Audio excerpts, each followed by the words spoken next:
Topic is Muslim and Indians freedom struggle.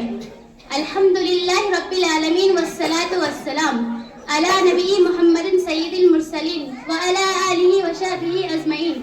May praise be to Allah, the creator of the worlds, and peace and blessing be upon his prophet Muhammad sallallahu alaihi wasallam, the head of our messenger, upon his family and all his companions. Dear audience, the onslaught of Europe on India started with the Portuguese pirates in 17th centuries, but it was heightened when the Englishmen of East India Company disguised as traders establishes bases with eye on Indians' wealth, and Shah Waliullah Muhaddis Dahlavi 73-762 was the first person who apprehended the danger.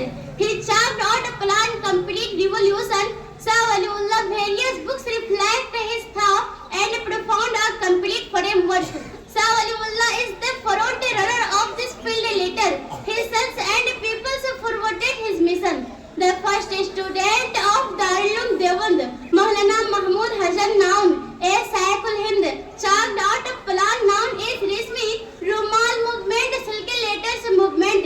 Saiful Hind had a secret agreement with the Ottoman Caliphate of Turkey to attack on British bases in India and prepare ground for revolt. But this plan also was subject consequently. He was arrested, sent to Malta Island.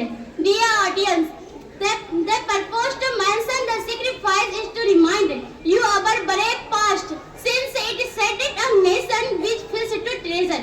Its history is lost in darkness of time. Such a nation has nothing that inspires it to face new threats with courage and determination. Today it is tragic if that Muslims are blamed that they are traitors. Muslim fighters, instead of begging, paid homage and removed from gift, school textbooks and history, while many in Hindu community think that Muslims have good deeds saved from of Pakistan. But they forget that still India has more Muslims than Pakistan or any other country in the world. Respect Indonesia. May Allah keep Muslim of India safe and prosperous. May India and prepare ground for revolt. बहुत अच्छे, माशाल्लाह।